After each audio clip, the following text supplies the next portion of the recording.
In a cold February of 1973, a small trading post in South Dakota became the epicenter of a conflict that would shake America's conscience. The name Wounded Knee already carried the weight of tragedy, marked by the infamous massacre of 1890. Now, history seemed poised to repeat itself as federal agents and Native American activists faced off in a 71-day siege that would expose long-buried tensions and unresolved promises. This is the story of how a remote village became a battlefield for justice, where the echoes of broken treaties met the demands of a new generation. Follow us as we uncover this pivotal moment in American history. Wounded Knee, 1973, a historical prelude. The 1960s emerged as a transformative period in United States history, characterized by profound social upheaval and cultural reformation. Against the backdrop of the Vietnam War's escalating conflict and the sweeping changes brought by the civil rights movement, the decade witnessed the birth of numerous social justice initiatives. Among these movements, a significant development occurred in Minneapolis, Minnesota, where the American Indian Movement, AIM, took shape in 1968, responding to the pressing concerns of urban Native Americans. The American Indian Movement arose from specific, documented grievances within the Native American community. Statistical evidence from Minneapolis showed disproportionate rates of poverty among urban Native Americans, with unemployment rates reaching 3 times the city average. The movement's formation directly addressed 4 primary issues: systemic poverty affecting 60% of urban Native American households, complete absence of Native American representation in local government, documented cases of employment discrimination, and a pattern of law enforcement misconduct that resulted in Native Americans being arrested at rates 5 times higher than the general population. In response to these conditions, AIM established concrete initiatives. The organization implemented a neighborhood patrol system, meticulously documented police interactions, and created a community-based reporting mechanism for tracking incidents of discrimination. Under the leadership of Clyde Bellecourt and Dennis Banks, both members of the Chippewa tribe from Minnesota, AIM developed a structured approach to addressing these systemic issues. The movement gained significant momentum with the addition of Russell Means and Oglala Sioux, who emerged as one of the organization's most strategic leaders. Under his influence, AIM orchestrated the Trail of Broken Treaties in 1972, a carefully planned cross-country protest that mobilized exactly 900 participants. This demonstration, originating simultaneously from Seattle and San Francisco, conducted systematic stops at 11 major reservations across the western United States. At each location, representatives documented specific grievances against federal policies, creating a comprehensive record of treaty violations and governmental failures in Native American communities. The Trail of Broken Treaties reached its climax in Washington, D.C., culminating in a significant occupation of the Bureau of Indian Affairs building.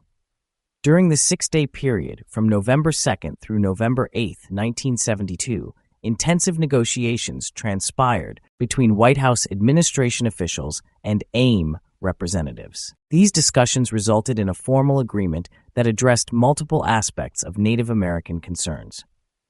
The document specifically outlined commitments to address 3 primary areas: economic disparities within Native communities, social inequalities affecting tribal members, and educational disadvantages facing Native American students. Additionally, the agreement included provisions for practical transportation assistance, allocating funds to facilitate participants' return travel. The movement's trajectory took a critical turn following a tragic incident in Gordon, Nebraska.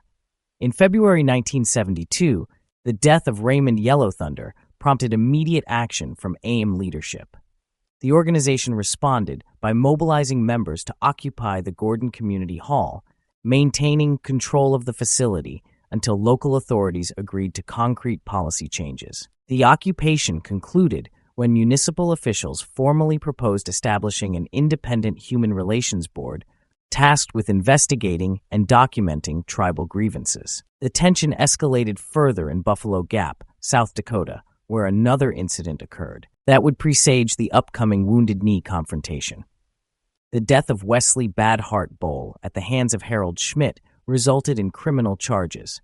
The prosecution's decision to pursue involuntary manslaughter charges rather than more severe penalties sparked immediate controversy within the Native American community. This sequence of events reached a critical point in Custer, South Dakota, where AIM organized a protest demonstration. During the ensuing unrest, two significant municipal buildings, the courthouse and Chamber of Commerce, were destroyed by fire. The destruction of these government facilities marked a turning point in federal perception of the movement. Law enforcement agencies, particularly at the federal level, subsequently reclassified AIM as a militant organization, implementing enhanced surveillance protocols and increasing monitoring of the group's activities. These developments coincided with emerging political tensions at the Pine Ridge Reservation in South Dakota. Tribal dynamics shifted significantly when local Oglala Sioux leadership, facing internal political challenges, formally requested AIM's intervention. This request specifically aimed to strengthen opposition against tribal president Richard Wilson, who had assumed office through the 1972 election.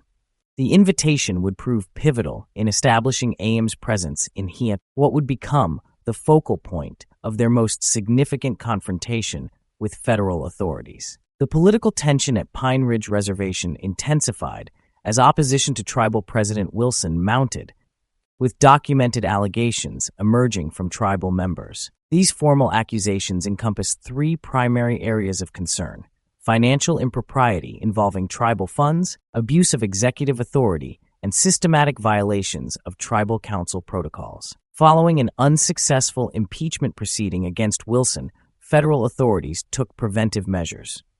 The U.S. Department of Justice deployed a contingent of exactly 50 U.S. Marshals to the reservation, positioning them strategically to respond to potential civil unrest. The situation reached its critical point on February 27, 1973, when approximately 200 AIM activists initiated a coordinated occupation of Wounded Knee Village.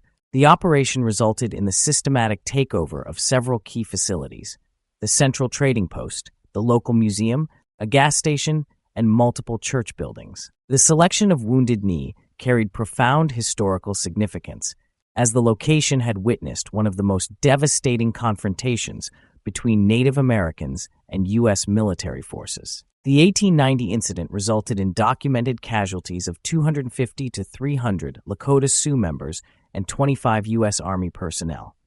The AIM leadership articulated a clear set of objectives for the occupation. Their primary demands centered on two main points: fundamental reform of the tribal governmental structure and increased national awareness of systemic injustices affecting Native American communities. Russell Means, serving as the official AIM spokesperson, presented specific demands to federal authorities. He called for comprehensive congressional investigations into reservation conditions nationwide and an extensive probe into alleged corruption within the Bureau of Indian Affairs. Means emphasized the particular importance of conducting formal hearings regarding historical treaties and their associated rights, seeking to address long-standing grievances through official channels. Federal law enforcement responded immediately to reports of the Wounded Knee occupation, implementing a comprehensive containment strategy. U.S. Marshals stationed at Pine Ridge established a systematic network of control points, strategically positioning roadblocks at every vehicular entry point to the village. The security perimeter, jointly maintained by U.S. Marshals and FBI agents, consisted of precisely 6 roadblocks supplemented by 5 elevated observation posts, creating a coordinated surveillance and control system around the occupied area. Despite these measures, AIM supporters successfully circumvented the official checkpoints by utilizing alternative overland routes, maintaining a steady flow of essential supplies to the occupied zone. The law enforcement presence represented a coordinated effort among 3 federal agencies: the U.S. Marshals Service providing tactical support, the FBI handling investigative operations, and the Bureau of Indian Affairs offering local expertise. As the situation evolved into active conflict, the initial phase of the occupation was characterized by intermittent exchanges of gunfire between federal forces and AIM positions, marking a significant escalation in the confrontation. Within the occupied perimeter, AM members implemented sophisticated defensive measures, drawing upon military expertise within their ranks. The defensive infrastructure included a network of strategically placed trenches, the construction of 9 reinforced bunker positions, and the establishment of their own checkpoint system. The defensive preparations benefited significantly from the tactical knowledge of Vietnam War veterans among the occupiers, who applied their combat experience to fortify the position. Regular foot patrols maintained security within the perimeter, establishing a systematic monitoring system of their own. Throughout this period of fortification, AM leadership maintained their position regarding resolution conditions. They articulated a clear stance. The occupation would cease upon 2 specific conditions being met. First, their formal requests would need to receive serious consideration from federal authorities. Second, a formal meeting would need to be scheduled to address documented injustices affecting Native American communities. These conditions remained consistent as both sides assessed their positions and considered potential paths to resolution. This phase of the occupation demonstrated a complex interplay between law enforcement containment strategies and organized resistance tactics, with both sides establishing sophisticated operational systems while maintaining channels for potential negotiation. The negotiation phase entered a new stage on March 1, 1973, with the arrival of high-level congressional representatives. Senators James Oberesk and George McGovern, accompanied by 2 staff members from Senator Ted Kennedy's office, conducted an on-site assessment of the situation. Their initial discussions resulted in 2 concrete agreements: the commitment to hold congressional committee hearings and the authorization to transfer Bureau of Indian Affairs personnel. Despite these preliminary agreements, federal authorities maintained their existing security measures, specifically continuing the roadblock system to regulate access to the contested area. On March 4th, AIM leadership issued a formal statement outlining their conditions for resolution. The proposal centered on a key demand: they would withdraw from Wounded Knee if federal forces similarly withdrew, allowing the Lakota people to address internal tribal conflicts through traditional mechanisms without external intervention. This proposal received a formal response from Ralph Erickson, Special Assistant to the Attorney General, who presented a counterproposal with specific conditions and deadlines. The government's terms stipulated that occupiers must evacuate Wounded Knee by March 8th, surrender all weapons, and provide personal identification. In exchange, they would receive immunity from immediate arrest. During this period, tribal President Richard Wilson established an independent security force, which became commonly known as the Goon Squad. This force engaged in multiple documented exchanges of gunfire with occupation forces, adding another layer of complexity to the situation. The negotiation process reached an impasse by March 8th, with both parties formally rejecting proposed resolution terms. Federal authorities then implemented an unexpected tactical shift, removing the roadblocks. This decision was based on the assessment that without the threat of immediate arrest, the Lakota occupiers would voluntarily disperse. However, this strategy produced unintended consequences. Rather than leading to disbandment, AIM interpreted the removal of roadblocks as a tactical victory. The opening of access routes resulted in an influx of additional supporters to Wounded Knee, who brought substantial quantities of supplies and provisions to sustain the occupation. The situation escalated further on March 11th, when 4 federal postal inspectors entered Wounded Knee to conduct an official inspection of postal facilities. The AIM leadership, interpreting their presence as potential intelligence gathering, detained the inspectors. The situation was resolved after precisely 4 hours when the inspectors were released unharmed. Federal authorities responded by immediately reinstating the previously removed roadblock system around the perimeter. That same day marked a significant political development as Lakota leaders announced the formation of the Independent Oglala Nation, Iowan, establishing a provisional governmental structure. The Iowan's foundational document explicitly cited the Treaty of 1868 as its legal basis, with leadership declaring their intent to engage with the United States government on equal diplomatic terms, nation to nation.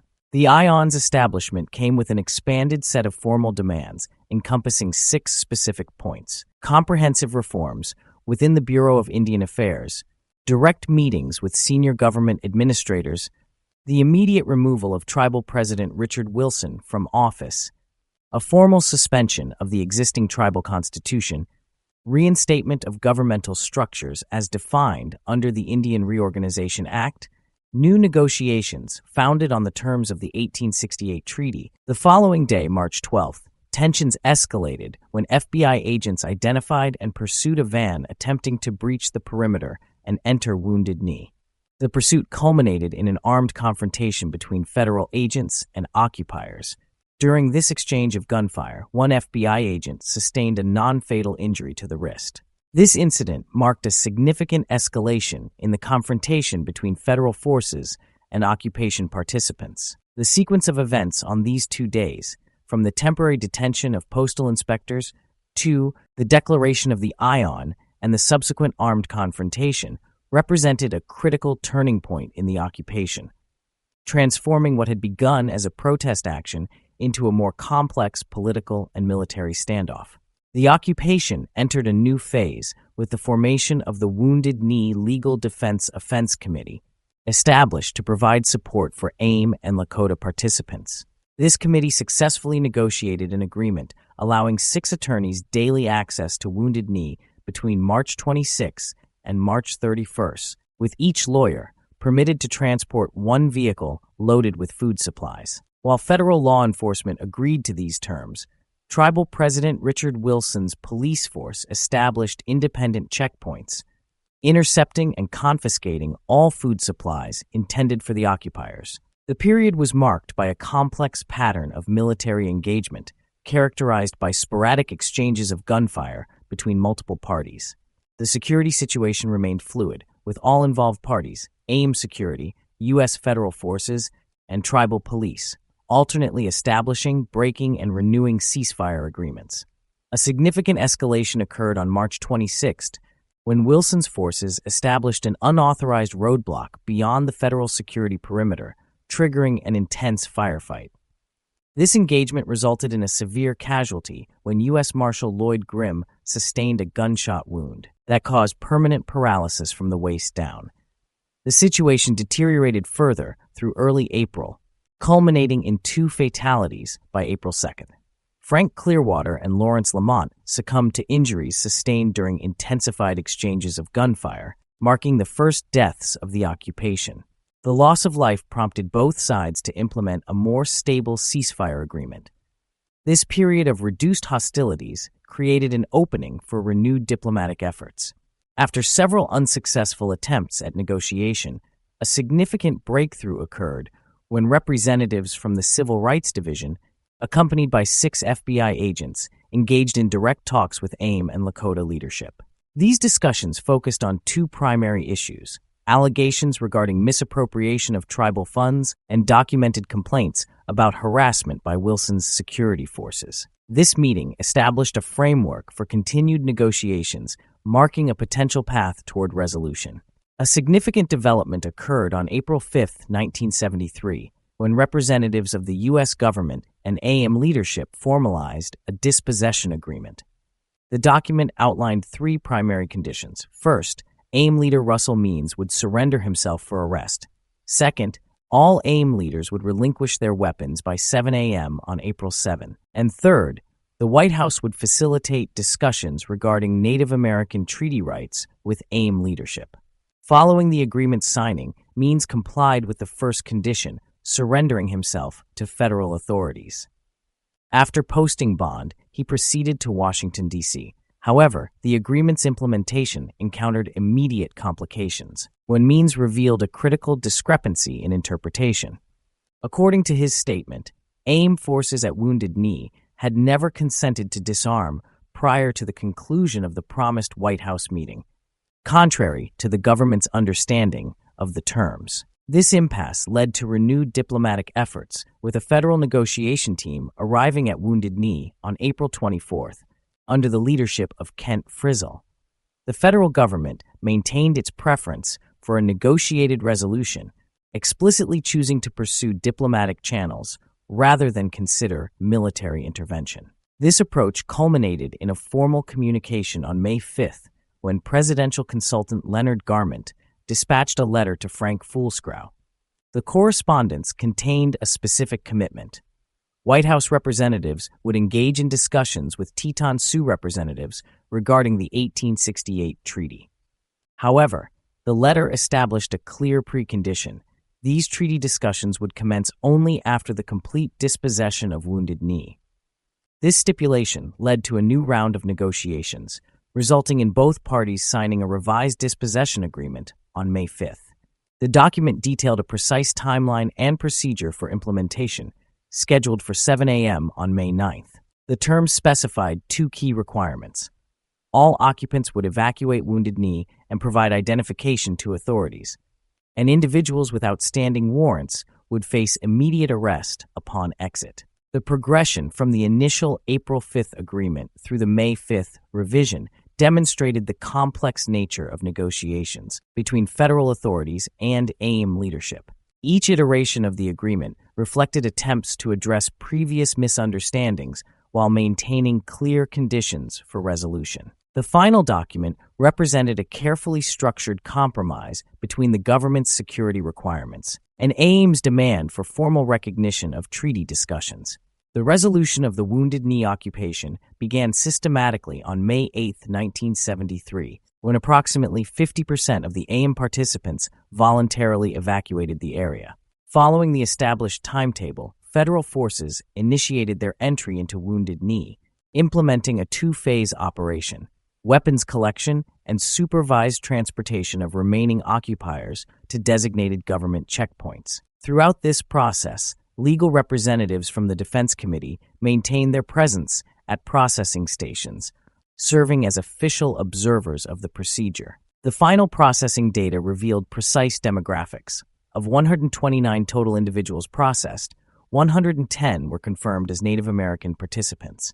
Federal authorities then executed a coordinated dismantling of all military installations, systematically destroying both AIM defensive positions and government bunker emplacements. The complete evacuation of Wounded Knee concluded by day's end. Post-occupation analysis identified several critical factors that influenced AIM's decision to terminate the occupation.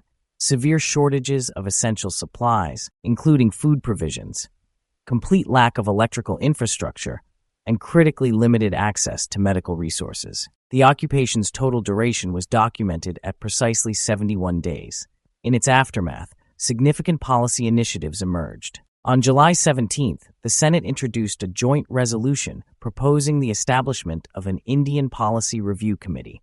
This committee's mandate encompassed two primary objectives: conducting a comprehensive examination of the legal framework governing Native American-U.S. government relations, and developing recommendations for more effective policy implementation. The political landscape at Pine Ridge continued to evolve in 1974 when Russell Means unsuccessfully challenged Richard Wilson in the tribal presidential election. Concurrent with his campaign, Means faced legal proceedings in St. Paul, Minnesota, defending against charges stemming from the Wounded Knee occupation. The trial, extending over 8 months, concluded with the dismissal of all charges against both Means and co-defendant Dennis Banks. The post-occupation period marked a troubling phase for the Pine Ridge community. Statistical data from the subsequent 3 years documented the reservation's emergence as the jurisdiction with the highest per capita murder rate nationwide, reflecting ongoing tensions that some observers characterized as a quiet war. Among the casualties during this period were 2 Federal Bureau of Investigation agents. Contemporary analysis of Pine Ridge Reservation reveals persistent socioeconomic challenges. Current demographic and economic indicators position the reservation as the largest population center within what federal statistics identify as potentially the most economically disadvantaged county in the United States. This status reflects the enduring impact of historical conflicts and unresolved systemic issues within the Native American community. The progression from active occupation to contemporary circumstances illustrates the complex interplay of social, political, and economic factors that continue to influence life on the reservation, providing a framework for understanding both the immediate and long-term consequences of the 1973 occupation. The echoes of Wounded Knee 1973 still resonate across Pine Ridge today, where past and present intertwine in complex ways. While the gunfire has long since fallen silent, the questions raised during those 71 days remain surprisingly relevant. As Pine Ridge continues to grapple with being one of America's poorest regions, we're left to wonder, what changed after those fateful days? What remained the same? And most importantly, what lessons does Wounded Knee hold for future generations? Follow our channel as we continue to uncover more untold stories of Native American history that shaped our nation.